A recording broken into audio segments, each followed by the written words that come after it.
Hello, this is Dr. Stephen Cangiano. I am the president and co-founder of RDT.Media and Events with its online companions, relationship-development.com and humanity-upgrade.com. It is my pleasure to bring to you today Ashley Koff. She is a nutrition dietitian expert. She's from the Midwest. She's a Cleveland Cavalier fan. We are not going to hold that against her. And I really, we had a pre-conversation here, and she is really on the cutting edge of nutrition, what it means, good health. I was telling her how great her website is, and she tells me, oh, Steve, we're actually going to upgrade it again. And we're going to talk a little bit about that.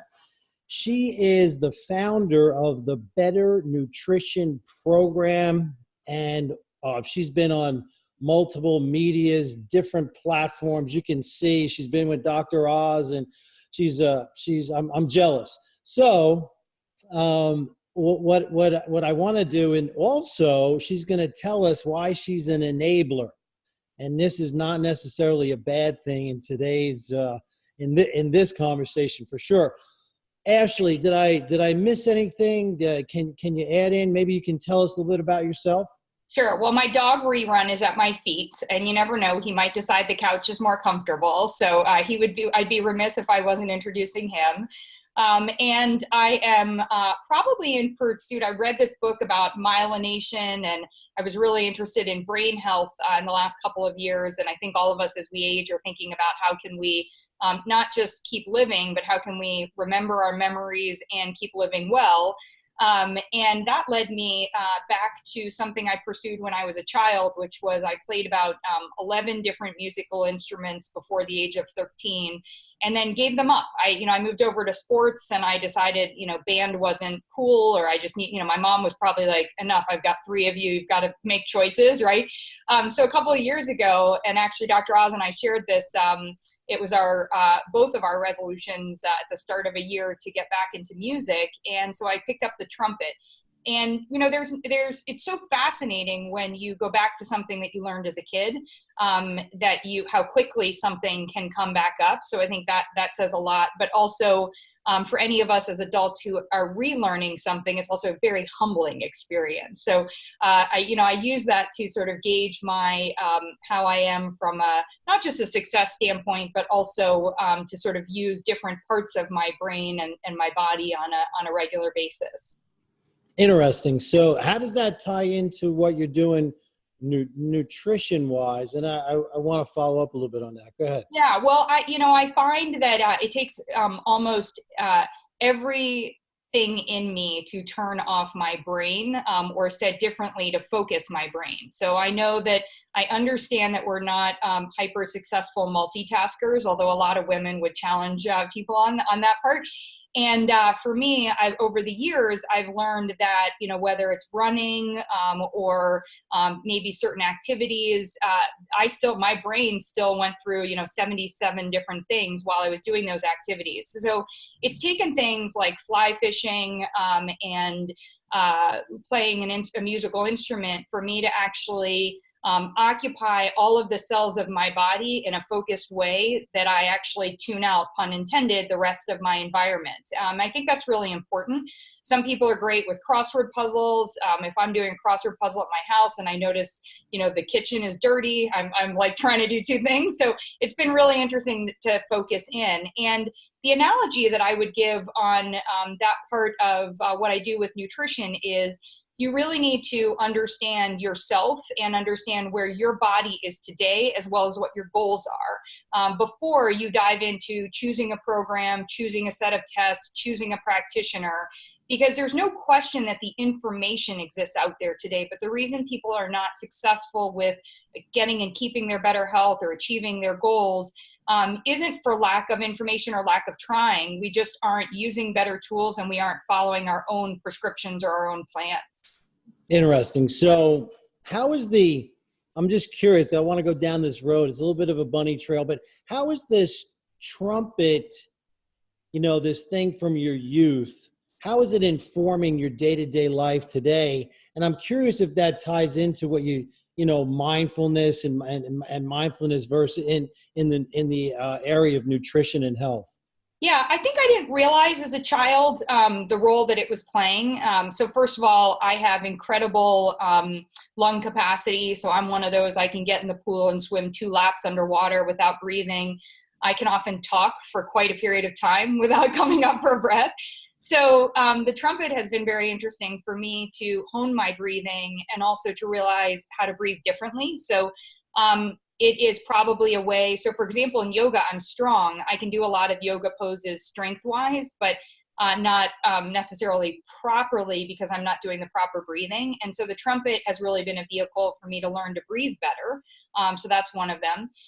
It's also a great reminder to practice, and in practicing, you can actually achieve your goals and really refine certain things. So, some days it's about, hey, I just have to show up and practice, and I'm really not able to do something. Other days, I sit myself down and I, fancy myself like, the next Miles Davis. I'm like, I'm so good at this, that kind of a thing. And so I think it's really about also appreciating where you are each day and doing a little bit of a check on your body on that part. And I think the final piece is the notion of people refer to it in different ways, brain-heart connection, gut-brain connection, your emotional self and your physical self. And I think that we all have to find those things that connect the dots. I'm very brain heavy, dominant. I think things and I move really quickly on that part. And often that overrides a connection deeper inside of me to whether it's my breathing or my heart or that piece. But that's where my genius lies, my creativity. And so you really have to connect those 2 pieces. And then I think the final piece is also to, as you're talking about it, I moved in March and life got really, really complicated very quickly. And I think in that time space, figuring out how to make time. So my first issue was, I don't have a trumpet here. Then it was like, okay, I have a trumpet, but now I'm living in an apartment building. Am I going to, how are my neighbors going to feel about this? Then I didn't have a trumpet teacher, so I had nobody holding me accountable for my lessons and so on. And I think that figuring out how you prioritize that part. So I really just sat myself down and said, Ashley, you are extremely successful in many things, but when you close out 2018, if you have not purchased a trumpet and had a trumpet lesson, I'm not going to allow you to call your 2018 year successful. And that's, I'm a little competitive with myself. So and I will tell you, the trumpet arrived, when did I get 2 weeks ago? And I've been talking to people about lessons. So we're not I've played for a couple of years now and was doing things online and all this other stuff. And then I was like, all right, I got to make this that routine again. So a lot of things happen, life happens, and life happening can often be very valid excuses for not doing certain things. But if they're part of your goal, then you have to find a way to fit them into that life happening. Yeah, interesting. Yeah, so I'm of a similar ilk because I am very brain heavy. Quite often I've been very, I don't want to say jealous, but maybe envious of people who can really balance the heart and the brain, or even be more heart-centered. But it's not easy for me. It has to make sense before I can really move forward on something. So yeah, so I totally understand that. And all right, in the preamble, we discussed that I was originally in academic medicine, and then I went into alternative medicine. I actually had a weight loss class, ran a wellness clinic. I then went to Wall Street and stayed healthy, but then I recently had 4 major hip operations for an infection, and really was not able to go to the gym. It was a legitimate quote unquote excuse. And I've really started to study. I really thought I had a good idea of what is better nutrition, and that's your program. So if you could give us a high level view, there's so many things and the extremes. Like I have a dear friend who I love dearly, who's a militant vegan. And then I have I have a good friend who does, he's a big fan of the fasting mediated diet, and then Whole30, and then I listened to a whole long series on keto. And then I was watching somebody I like from an academic perspective who talks about just eating beef. He's on a straight beef diet. So if you could, and I don't think going through your stuff, I think you are, really able to cut through that maze for us. One, I know that's a big question, a lot of pieces there. Just give us a broad strokes of what you think better nutrition or good health is. Yeah. And so I think whenever you want to start off somewhere, we have to look at, make sure everyone's using the same lexicon. So we're all using the same words, and that we understand what each of us is meaning and intending with those words. So I'll start off with the fact that no one out there goes on a diet or chooses to eat a certain way or avoid foods or anything else because anyone wants better nutrition. Better nutrition is not a goal. We all want the exact same thing. We want better health. If we have it, we're excited and we want to work really hard to keep it. If we don't have it, that's our primary thing that we're working towards. We know that these days, even though sometimes we think if money could solve everything, but we know that really no matter what you have in your life, if you don't have your health, you don't have the ability to have the life that you want. So the other fundamental piece is that better nutrition, or nutrition, I should say, impacts your health. Better nutrition is a one of the vehicles, a very strong vehicle for better health on that part. And so when I talk about better nutrition, it's actually one of the reasons that I got involved with and named my company the Better Nutrition Program, is that it's not about the better diet, or it's not about the better nutrient, or it's not about, one of these pieces. So what is better nutrition? We had to have a working definition because there isn't one. So better nutrition is giving your body what it needs to run better without giving it things that will irritate, overwhelm, and disrupt those efforts. So it's really two parts of the coin. What goes in your body matters, and what you keep out of your body matters. And remember, when I'm saying what goes in your body, I'm talking about what goes in and on your body more often, not just what's going in your mouth. So that includes things like your skincare and your beauty care. So what I realized, I'm a 20-year practitioner, like you've done a range of different things, really stayed focused. Although I started out my career, I wanted to be Angela Bauer. I loved advertising and I loved telling people what to buy. And so I went off and started off my career at an ad agency globally where Kellogg's was my client. So I sold America on sugared cereals and told them how good it was for you and your family. So, mea culpa, like here we change the story. But one of the interesting things about that early career in marketing is it's helped me really understand that the problem that we have today is that we're not all using those same words, and that what we have is very successful marketing programs as opposed to health programs. So what I mean by that is, if we really peeled back the onion, if you're okay with onions, and we looked at, keto or paleo or South Beach or this beef diet or any of these others, the foundation of all of them is going to be pretty much the same. There are nuances so that the program can be marketed. But when we really think about what our bodies need, we know what our bodies need. So to your friend who's a vegan and to your friend who's not a vegan, we know that the human body needs certain nutrients from plants. We know that the human body needs a range of nutrients. We know that most human bodies need the same nutrients, but the difference is what amount of those stores do you have today? And so what needs to be replenished, or what might you need more of in order to create a better balance of something? And that's where we start to get into that personalization.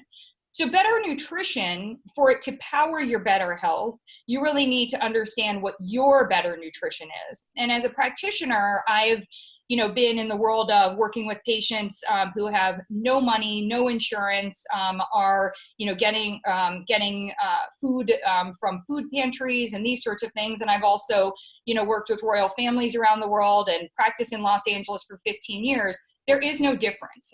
It doesn't matter where your nutrients come from. What matters is, are you giving your body the nutrients it needs to run better? Now, the sources of those nutrients do matter. And so when we talk about better nutrition, what we have to look at really is what is going in your body most often. So to the person on a ketogenic plan or to the person who's a vegan, we don't recommend supplements for vegans. Like one of the things that drives me crazy is if you're vegan, you probably need a B12 and a vitamin D supplement. Well, if you're an adult, you probably need B12 and vitamin D, and 90% of us are not getting those nutrients in consistently on a daily basis from food. It has nothing to do with you being a vegan. It has to do with those being harder food sources, and I'm just giving examples there. So I think what the focus of the Better Nutrition Program was, for the first time ever, to identify a way that either a practitioner or an individual could look at and understand their current nutrition and see if it's giving their body what their body needs to run better. And when we talk about current nutrition, we talk about your current total nutrition. Because today, unlike when you and I got started in this, there are so many different ways you can get in nutrients. You can get in nutrients from sprays, from creams, from food, from beverages, from functional foods, right? That are like, have a bunch of things fortified to them. Your medications are going to be a factor. Your skincare might be a way that you're getting something in. So unless you're looking at all of that, you can't make a decision about any of your other choices. And what I found was, too often people are going to see a doctor, a dietitian, a coach, they're watching something on television, they're wherever they're getting their information, and they're hearing about something, and then they're taking either the food path or maybe the supplement path. Like my most recent frustration are the numbers of sites that you can go to these days where you go on, take a quiz, and then at the end of the quiz, they tell you what supplement you need. And none of them are assessing your food intake. And that's, to me, that's actually, if you take those supplements based on how you come out of that quiz, you may actually be creating a bigger health problem for yourself because maybe you're doing very well and now on that nutrient intake from a food standpoint, and now you've given your body too much. So the whole premise of Better Nutrition as a program is to look at really changing the way that we assess nutrition in this country, because things like BMI, MyPlate, labs, genetic testing, some of the new stuff, genetic testing, DNA testing, poop tests, hair tests, saliva tests, blood tests, all of the different tests that we can, who's your neighbor test, whatever test that's out there, all of those tests may give us some information, but nothing is pulling it together from a total standpoint. And so that was really the genesis of it. Gotcha. Okay. So that's a lot to unpack. One thing you said, I just want to clear it up in the beginning, is that everything is foundationally the same. I mean, it is a pure beef diet foundationally, like where are the, on the whole bell curve of all these nutritions, where are the real outliers that people should stay away from? Yeah, that's a great point. So I think I call myself a qualitarian, and I invite everybody to be a qualitarian. The things you need to stay away from are the things that are giving your body that second group, the things that irritate, overwhelm, and disrupt its efforts. So things that are artificial colors, artificial sweeteners, things that are highly refined. So the beef diet, I had a patient that I put on the pizza diet. The beef diet could be working for someone if the beef was good quality for them. If for some reason, I don't know this reason, but hypothetically, let's say for some reason beef was the only food that their body tolerated for whatever reason, then nutrient-wise, we would probably be doing some things with supplements to make sure that they're getting in some of the plant nutrients that their body needs, like where's their glucoraphanin coming from, right? Or where's their fiber coming from? But if the beef is good quality beef, and if they're not taking in too much beef at one time, then they can probably, do better on that part. So the underlying of what could be across all of these would be the quality. There are actually 4 pillars of better nutrition: the quality, the amount that you have at one time, so the quantity, the nutrient balance, and remember, this is your total nutrient, so that's going to be your balance. So forget about counting calories. It's nutrient balance, your carbohydrates, your proteins, your fats, all those non-starchy vegetables, and then your frequency. So I use it tell people to think of their body like a race car, not a street car where you go fill up the gas tank once and then drive around. A race car, you only put enough in that you need, very fine-tuned, and then you go around for a couple laps and you pit stop. And so that frequency is about how often you're giving something to your body. So the better beef diet, which sounds like ridiculous, but the better beef diet would actually be a serving size, maybe it's 3, 4, 5 ounces of good quality beef at several different points in the day. And then depending on, what else somebody's tolerating or what the tenets of this beef diet are, you would be getting your nutrients in at other points. Well, everything we know about the human body is that it would actually operate pretty well on that. Now, that beef diet is not going to work for somebody whose digestive system is not in a place where it can digest and break down and absorb the nutrients from beef. So the second piece that's underlying across all of this is, before you choose any diet or plan that you want to follow, the most important thing that you need to do is tune up your digestive system. So I actually make a career of debunking all of the myths that nutrition experts put out there. And one of them is you are what you eat. It's a lovely thought. It's supposed to make you think that like you're broccoli as opposed to a Big Mac. But the reality is if your digestion isn't working, the broccoli and the Big Mac are both going to be irritating, bloating, go right through you, get stuck in you, whatever on that part. So I like to say you're actually what you digest and absorb. And so I think it's really important. And because of the environment today that we live in, because there's so much stress, right? And so that stress, some that we can manage and some that we can't, when our body is stressed out, it's diverting attention away from digestion. So another component of what needs to actually be a step before you go cherry picking whatever plan you want to follow, and I say that in jest because I don't invest in any of these plans, but is that you do need to tune up your digestive system. Okay. Let me, I want to take one little step back, and then I want to, obviously we all need to tune up, I'm sure, on some level. Even the best race car in the world does. Can we be objective? What are some foods or some things that absolutely, unequivocally, there's no doubt we should have? Some people would say beef, but a lot of people wouldn't. Right. What are the things that are objectively out? No go. Yeah. No go. So, and I know you're trying to put me there, and I'm not going to go there. And the reason is that I work with people from everywhere around this country. I also work with, so earlier this week I was at the Rockefeller Foundation. We were talking about how do we help people who are at, 100% or 200% below below at the lowest part of poverty, right?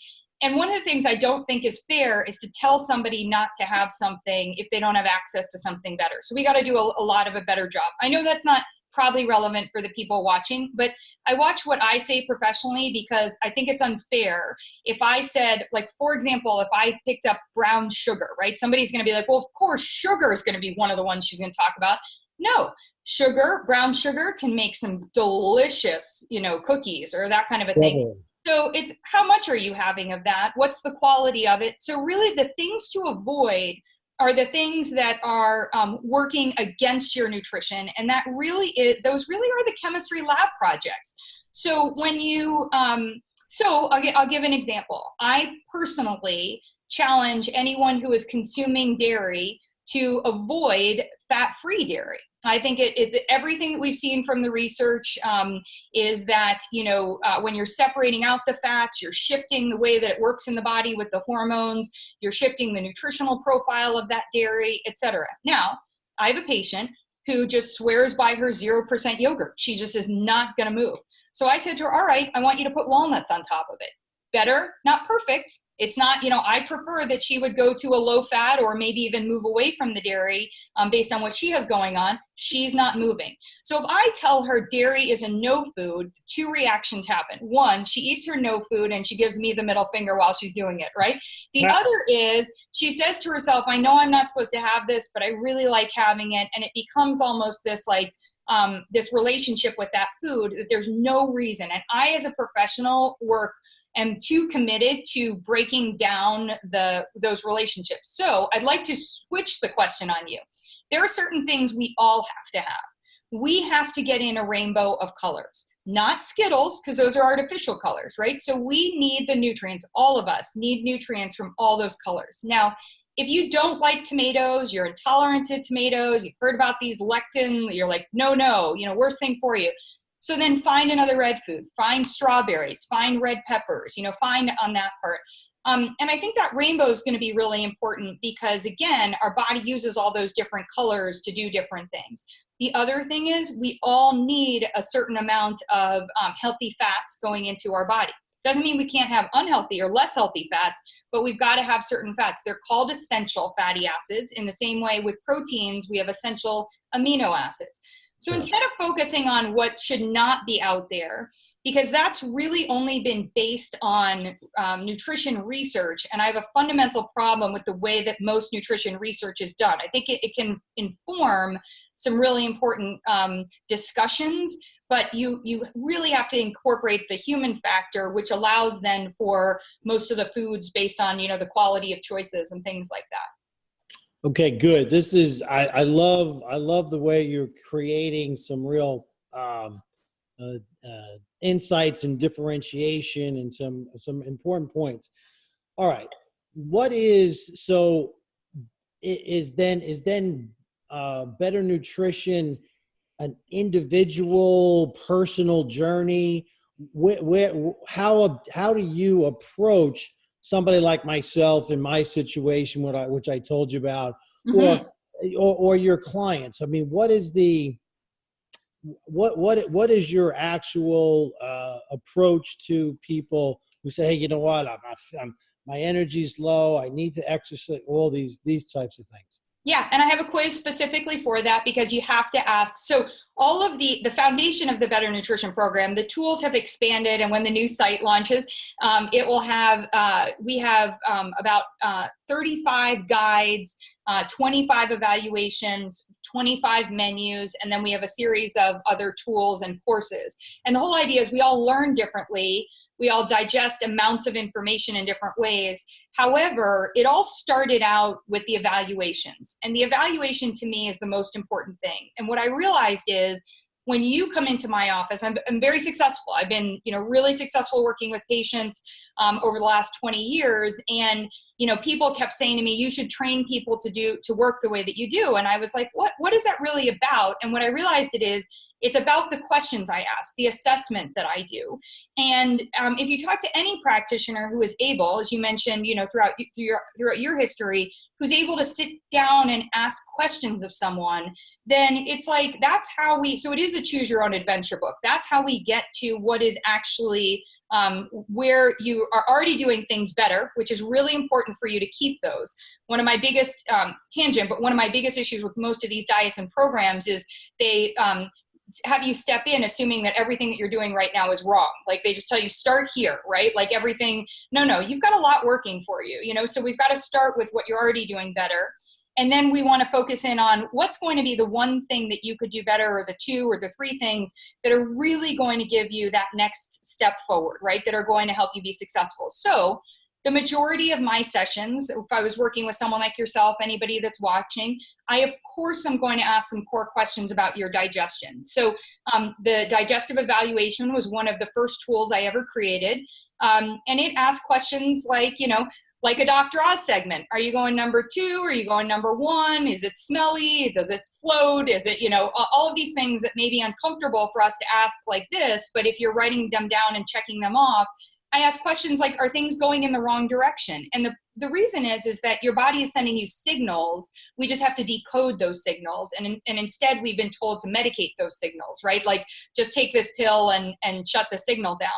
So the first thing I would do would probably be assess digestion. And then the second thing, well, I should back up. The first thing I would do would be ask you about your goals, right? I also usually ask somebody what makes them laugh, because like the trumpet, first of all, when we laugh, we actually breathe. So that's good on that part.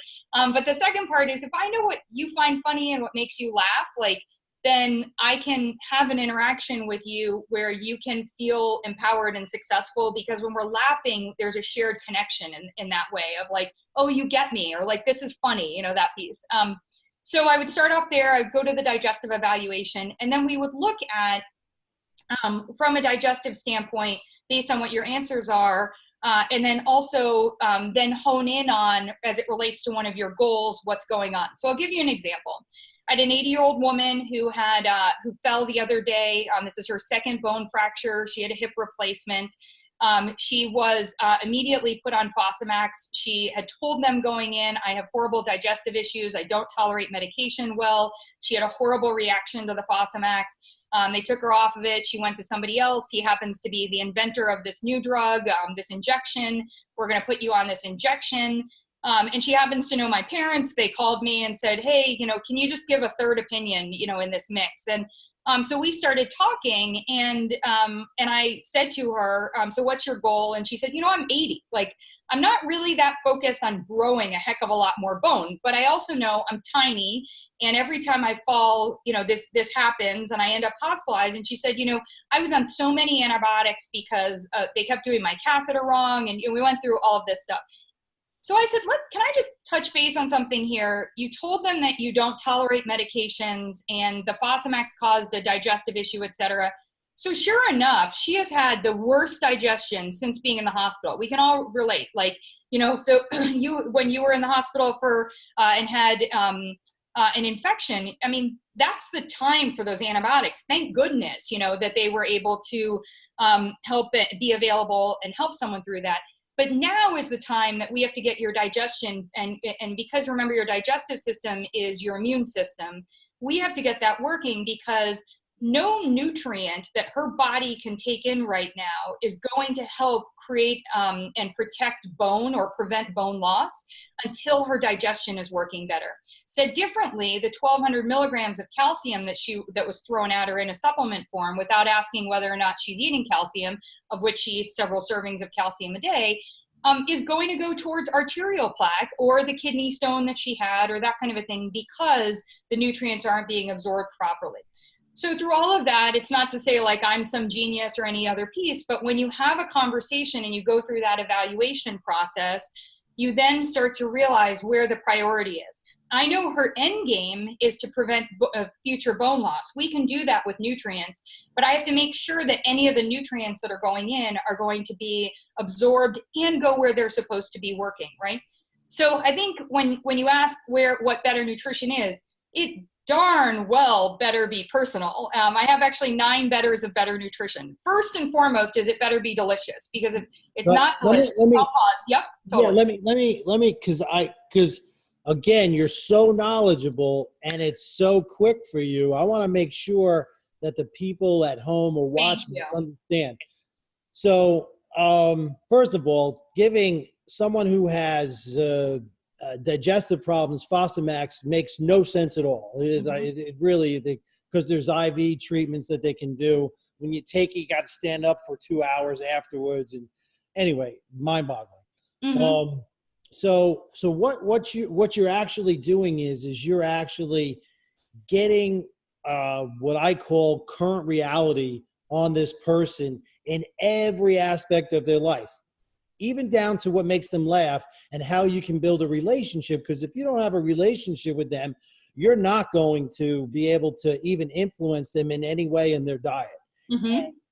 You are, I can tell in this last 20 minutes that you are a very powerful influencer because of your congruity and your knowledge and your ability to articulate it. It really is a fun thing to watch. Now, my quick anecdotal experience was, when I was in the wellness clinic, I mean, I worked with all these nutritional experts, and you'd have 100 of them in the room with 200 different opinions on what good health is. And they never really focused on, well, let's figure out what good health is for this individual. Mm-hmm. Is that, am I tracking with how you're thinking and what you're saying here? 100%. And that's why the tools exist. So the better nutrition tools exist so that the patient who knows that what is going on for them matters can now walk into the practitioner. If the practitioner ignores them, I tell them to walk out the door, but can walk in and say, here's my information. Before you put me on a calcium supplement, I just want to show you, according to this calcium evaluation, I am already getting in. I'm already meeting the RDA. You may tell me I need more, and that's okay, and we can work on that, maybe because of a medication or a goal or anything else. But look at all these foods that I'm eating and look at where that layers up. Said differently, I've had people who have told me on iron function, right? So a lot of people will say, oh, well, I'm anemic, and so my doctor put me on iron. And especially if you're a man, this just happened the other day. The doctor did not ask about supplements or food that the person is taking in, because as soon as they would have asked, my light bulbs would have gone off like it did for me. this person is having 2 of his 3 meals of the day are protein shakes. And the reason he's doing it is his performance and his weight goals and that piece. But those protein shakes happen to be made from hemp, and then had additional iron added to them. And so he was already getting 2 servings of an RDA for a female of iron on a daily basis. And then for some reason is anemic. And his doctor then put him on additional iron, an iron supplement, right? So when he saw me in that part, I said, hold on. So I said, you are not with the right doctor and I can't solve this, but there is something going on where the absorption of iron in your body is not happening properly. There are 4 other lab tests I think you need. And here's a practitioner that I think would be a better choice for you in this space. Because as you and I know, he could have an occult bleed that they're 100%. Not aware of. Yeah. Like, how does somebody, right? So it's really an excellent catch, because if you have an adult male who's taking plenty of iron supplements, whether it be in nutrition or in supplements, and is still anemic, you got a problem that goes way beyond nutrition. And I forgot to say, his doctor did ask him, are you taking an iron supplement? So he said no. And so the doctor was like, okay, check. I asked that box. And so you made the point on which my entire future and the Better Nutrition program exists, which is we should not be in a place of hoping that somebody works with someone like myself or yourself and there's a catch, right? It's not about that. We are investing way too much time and money and effort to try to get our better health powered by better nutrition. I have a whole separate conversation. I rarely find somebody who's not investing at all, but I would have a different conversation. If you, the viewer, listener right now, are investing, my whole point is make sure you're investing well. It would be like, you wouldn't just say like, today I'm going to put money in Apple. Well, maybe that's a good investment, but what's informing that decision? How are you going to decide to allocate your money there instead of maybe even buying a property, or something like that? So I think that we can't rely on, we can't invest and invest poorly. And this is where I do put the responsibility solely on the patient. If you are not gathering all of your information and sharing that information with your team, then you cannot expect that you're getting the total value of what your team has to offer. So the reason for the tools and the reason for approaching things from a better nutrition, a total nutrition standpoint is you want people to understand what choices you're making. So I'll use myself as an example. I did my rainbow evaluation. I mentioned before, everyone needs to get in a rainbow. I love my colors. I operate by better, not perfect. I by no means think that I am a perfect eater. I don't even strive to be one. But I thought I was in the better space. And I went through, and certainly I know my diet also changes seasonally. So I always recommend people do use the tools on a seasonal basis. So this was last winter. And I did the rainbow evaluation. Well, I got a big fat goose egg on anything orange. And if I thought about it, I would realize, I'm not I like carrots. And in the summer I might have carrots, but I don't like cooked carrots. And sweet potato, love it. If somebody else is cooking it, maybe I get some sweet potato fries if I'm out, or, every once in a while I think, oh, that's cool. I'll pick up a sweet potato, but it certainly wasn't happening on a daily basis. Not grabbing clementine. So I just had no orange going in. So I said to myself, Ashley, now going to work with you as a patient, how are we going to solve this? And so the answer that if I wanted to go online and figure this out, that 96% of what's out there on the internet would tell me would be a bunch of different ways that I could get orange foods in. But I actually don't like them and don't want them. So my better, not perfect approach was to switch my multi to one that uses organic oranges as its base. So that I knew at least on a daily basis, it's not like I'm getting in, I know I'm not getting an actual orange food, but I knew that I was at least getting in some of those orange nutrients. And I think that's the approach that we have to take, which is we have to be responsible for ourselves of doing some of the assessment. Then we have to be responsible of communicating what we are doing, all of it, and having that be easier. And then when we work with our practitioners, we have to hold them accountable. So this woman and I said to her, the next time somebody ignores that you have digestive issues, I want you to right then and there say to them, great, you're not my better practitioner. You're not a better health enabler for me because you are ignoring that foundationally my digestion is not great. She was in the concentration camps when she was younger. Her family had she did not have access to food for a whole period of time. And I said to her, I'm like, so that's a really relevant point for us to understand. We are not going to address that at 80. What we're going to do is help you make better choices for your body today. And I think that's where it comes round to. Beautiful, beautiful. Okay, so I want to hone in on this customer patient responsibility. And it looks like we could go on for hours here. So I want to get as much value in this time frame that we have as possible.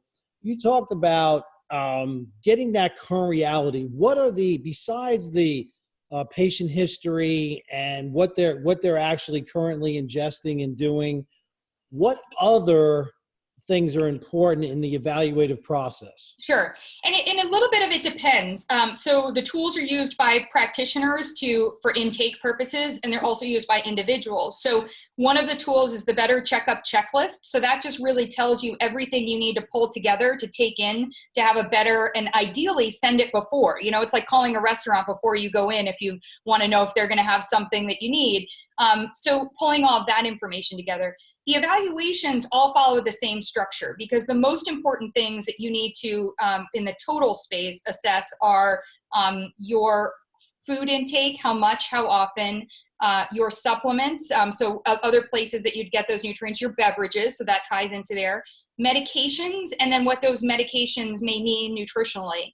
And then I have a whole section in every evaluation about how do you feel about yourself, right? So the notion of not how much activity are you doing, how do you feel about your activity, how do you feel about your sleep, those sorts of things, as well as they're just factors. So for example, if it's the iodine evaluation, I'm going to ask what part of the country you live in, because we happen to know that there are pockets of the country where the water is more likely to have perchlorate or another ingredient in it, unfortunately, that may interfere with iron absorption, may compete for iron absorption. So there are going to be questions built in there that relate to each of those areas of your lifestyle. So for example, let's say that you live somewhere really hot all year round. That's going to be different than if you live somewhere, like the Pacific Northwest, where for many months of the year, you're not seeing the sunshine, more often, or, that kind of a thing. So I think that your evaluations are key. The checklist is in there. And then I also have a tool, your Better Nutrition Journal, which actually teaches you as you're journaling about better nutrition, because the way that it's set up is based on those 4 pillars. So how often are you pit stopping? How did you feel when you woke up in the morning? What else are you popping? And then what else did you do during the day? And it's going to do that total assessment. So I think when you're talking about bringing all of it together, you really need to be thinking about going back to that initial definition of better nutrition. Is your body getting the nutrients it needs to run better without getting things that irritate, overwhelm, and disrupt those efforts? And so thinking about how your body takes things in, I need to know if you live in an environment where, like if you're in Malibu right now, you're living in an environment where your skin is absorbing toxins that were not present before the fires on a consistent basis. So I'm going to talk to you a little bit more about your detoxification system, and those efforts. So I think it's, as a person, no small detail is unimportant. Now we have to have a exhale and a comma to all of that. I also know that most of us suffer from what I call infobesity. The purpose of the assessment here is not to gather information. I am so tired of these online trackers, where you track your calories and your grams of fiber and your amounts of carbohydrates for days on end. I don't want that kind of information. And I also don't want you focusing on what you don't take in on a regular basis, with the exception of probably cigarettes and drugs, right? Because the things that go in and on your body most often are going to matter, not the ice cream that you decided to have on Thursday because it was your friend's party and you haven't had ice cream and, since you can literally remember, and blah, blah, blah, on all of that part. So I think it's really important for you to understand your body and do that assessment, but not hone in on hone in on things that don't apply to you. We have a very hard time.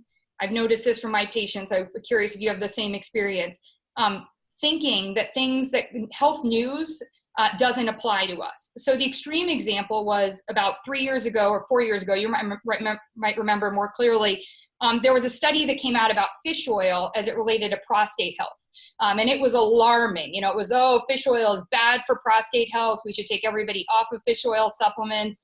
And was wow. And I had been a really big advocate for certain types of fish oil and helping people understand the quality. So I did news for like a day and a half, and I'm finally getting back to my email. And I'm going to make math easy. I'm going to say I had 100 emails, and the emails range from, I'm really worried about this, to, you put me on this stuff, but I might die. Like, this is, right. I can't believe this, this whole thing. So 99, not joking, 99 of the 100 emails were from women about women.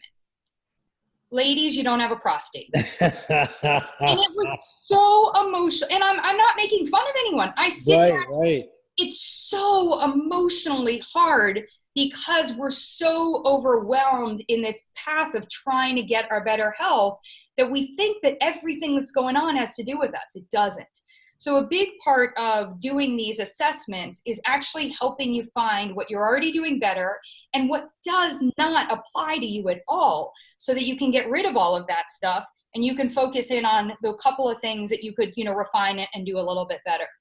Interesting. There's I use this quote, and it's more societal thing, but DeWitt mm-hmm. Jones says, if we appreciate what we're doing right, we have the energy to fix what's wrong. Yes. And I think one of the approaches that you have, which I really, really appreciate, because it's really getting focused on, hey, what am I doing right? Where are the gaps? And, and really, but also really fundamentally, and it seems like in a scientific way, that you get people in touch with their current reality. Mm-hmm. Because without that, if you don't know where you are, you have no idea of where you're going or how to get there. Do you use, are you a proponent of, do you use a lot of, medical laboratory tests, vitamin mm-hmm. levels, all those types? Is that inflammation levels, CRP, et cetera, et cetera, et cetera? Yeah. And you raise a great point. I always say to people, going back to what you were just saying a second ago, I always say to people, you don't get into the car and turn on your GPS and say, go to Ohio, right? Like you say, like you give an address specific to so you got to get really specific about where you want to go. But then you also need to turn on your location finder so that they know where you are. Because the directions to Ohio are very different from California than they are from Maryland. And so we want to make sure that, we know where we are on that part. So I think, so with tests, the answer is yes and no. So there are times where we need so much help diagnostically to understand what's going on for someone. On the flip side, there are times where all the diagnostic is doing is totally confirming what we already know. So I think that if somebody wants to invest, or said differently, if you are choosing to invest in a whole lot of tests, you better also be doing this assessment of what's going in and on your body most often and looking at that part, because you can't take the results from any of those micronutrient testing, lab values, genetic testing, hormone testing, and get to where you need to go without doing the other part. So I look at the Better Nutrition tools as something that's been missing from that whole space of tools that exist. When I think about things that are useful or not, sometimes it depends where in the process are they useful. So, for example, I told a patient of mine just 2 days ago, she just had surgery. She's very worried about her hormones. She also is laid up and can't move, like, dealing with the not exercise, all this other stuff. So she's just like obsessed with the fact that she's just sitting there getting flabby and feels awful. So she's like, I think I'm going into perimenopause. And I was like, no, I think you're having a total depression, which by the way is really common, with surgery. So we went through all of that. And she said, I think I don't tolerate a lot of foods. Do you think that I should go get one of the food allergy and tolerance testings? And a lot of those can be like $600 or $700, right? Yeah. So I said to her, so I'm going to give you a maybe. I said, first of all, I don't want you to buy anything online right now. I'd like for your husband to actually disconnect your ability to buy online while you're home on the couch, right? Because, I mean, she's just a sitting victim. And I said, it is inappropriate for us to judge what you're tolerating right now or not, because you've had 3 back-to-back surgeries. Before that, she has twins, that are pretty young. I said, before that, you had hormone therapy for that pregnancy, and then you also gave birth to the twins, right? So I said, you haven't had a really good time where your digestive system has been operating in just full functioning great mode. I said, so we could probably tune up your digestive system and then have you do that food allergy intolerance testing. And we're going to get more clarity on what isn't working, because I'm sure you've experienced this. Most of the time people go and they get that testing, they come to me and they say, oh my gosh, or their doctor sends them specifically, the results came back. And you know what? They are allergic or intolerant to everything that they are currently consuming. And it's the weirdest. It's so random. It's like raspberries and radishes, but not strawberries, right? And she's like, well, I have strawberries every morning and I have radishes at night. Well, hello. If your digestive system is irritated, anything you put into it is going to just inflame it. And it's going to say when you take that test. So typically, if you go ahead and do that test before tuning up your digestive system, the results you're going to get back is $600 to tell you that, you know what your gas, your bloating, or your constipation should be telling you, which is your digestive system is unhappy. So I think the when you use those tests is really the most critical piece. Micronutrients are critical for you to understand if we're doing a dance of trying to prescribe something or deal with a health issue, or you're not responding to something properly, or something on that part. But first, let's assess where you get, what micronutrients are you getting in? Do the total nutrition assessment first, and then come over to why you might use a micronutrient testing. So I like to say my stuff is very 1.0. It is like, if you're not doing this stuff, don't go do the other stuff. That would be out of pace or order in that way. Interesting. Beautiful. Okay. So yeah, no, I totally get what you're saying. I would tell anybody who's going through multiple surgeries, antibiotics, just relax. Don't try and don't worry about the gym. Don't worry. I mean, obviously be reasonable. Don't worry about nutrition. It'll all come together after you're all healed. And that's really important. You got to keep that whole process is more a mental game than anything else. But you have to focus on digestion during, otherwise your body can't heal at the pace. So the one area I would focus on is the digestive health, because the process of a surgery has actually not just put your body to sleep, but it has put your digestive system to sleep. And then, a lot of the medications and all these other things. So right. I think if you want a project to work on during that time period, work on getting your whole system moving and your digestive system, functioning better. Yeah. So I had a very good allopathic physician, special surgery trained, et cetera. Right. Yeah. And he actually, I was really surprised. He actually recommended probiotics during the whole antibiotic phase. And he was he says, no, Steve, you got to do this. And anyway, it was interesting. There is a lot to cover. This is what I'm thinking. I'm thinking that once your new site is up and running and you've had some experience with it, we actually need to do this again to really show people the tools, because this was so jam-packed with information. I don't know if it was too steep a gradient for some people to really comprehend, but I know what people got is that your level of competence is really amazing. And and also your approach in terms of how do we, in a very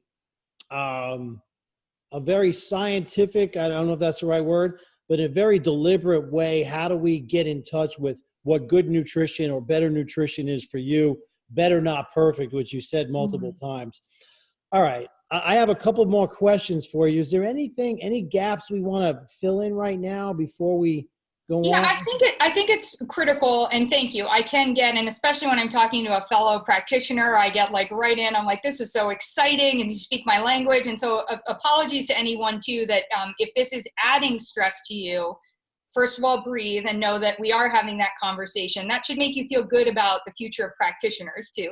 But the most important thing is, if you don't know where to start, the starting point is you have to know what goes in and on your body most often. That's what you want to focus on. So the easiest thing, you don't have to buy any of my tools. You don't have to review anything on my site.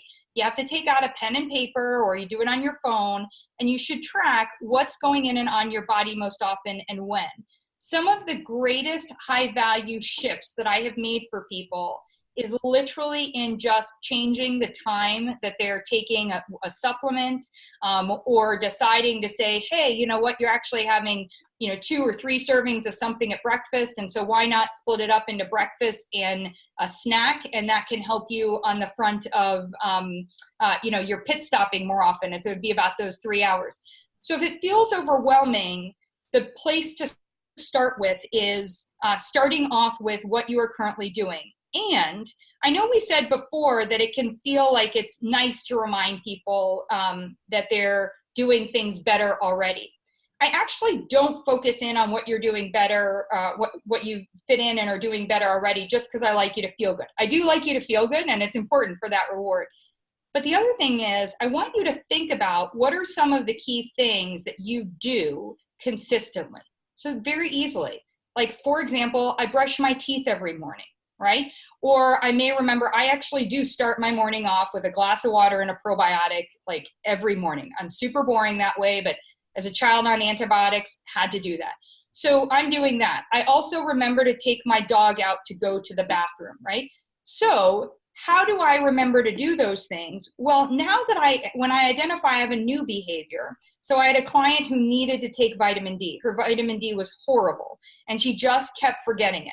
And I tried everything. I was like, it's great for prevention of cancer. It's helpful for your bones. It's everything. And I finally turned around and said, like, what do you do every day? And she said, I take my birth control every day because I do not want to get pregnant. And I was like, okay. And I said, so we're going to take a little baggie, and we got it, and we put the baggie together, and we put the different, the 7. We didn't put more than 7. We put the 7 of her vitamin D in there. And she took one of her vitamin D every day, just like she took it when she took her birth control. And I told her, I mean, we'll think I'm crazy, but I had her take a ribbon, and she had, the birth control comes in this packet like this. And she took the ribbon and she tied the ribbon through her baggie and her birth control, because when she travels, she remembers to take her birth control. She was not remembering to take her vitamin D with her, like on her travels, right? So that is how we successfully got her to take her vitamin D. So the value of what you already do better, it actually explains what your brain is going to show up for most, what's going to make things the easiest for you to do that part.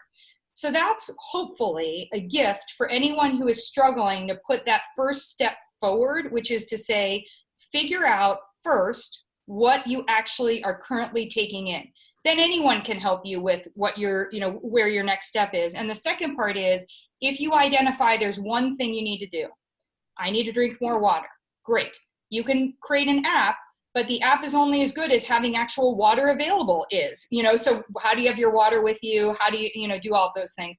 So I think those 2 pieces, to make it very simple, are really how you create behavior change, instead of learning more about what you should be doing and having the register go off in your brain that you should be doing this, but you know that you're not doing it on that part. Beautiful. Okay, that's great. And then, so we're going to have I'm going to put you on the spot. We're going to have a phase 2 of this. Great. And I want to do that because I really want to, have people watch this, and then, hey, how do we take what are the next steps? I do have one question that you sent me. I have to ask it because I'm really curious. If you were a food, what would you be and why? I've asked this of so many, my podcast, I've asked this of so many people, and I think I get so intimidated. I can't believe I sent it over. I was probably thinking, like, it's such a good interview question, but now I'm the one facing it. I think I'd probably have to say broccoli. And there are probably different parts to that. So I'm definitely, I've had a love-hate relationship with my curly hair my whole life. So I think like the florets of the broccoli and the curliness, and then learning how good they are for you from a health standpoint, I was like, okay, I think on that part. And I happen to love broccoli. And I think that there are so many ways, it's actually my favorite food, but there are so many ways to get it in that I find I'm very versatile. So I kind of fit in a lot of places, and I don't have to be the center of the meal, but I'm going to add value to whatever meal, whatever somebody's putting together. So I think I'd go with broccoli on that part. There you go. All right, How good. about you? What would you be? What would I be?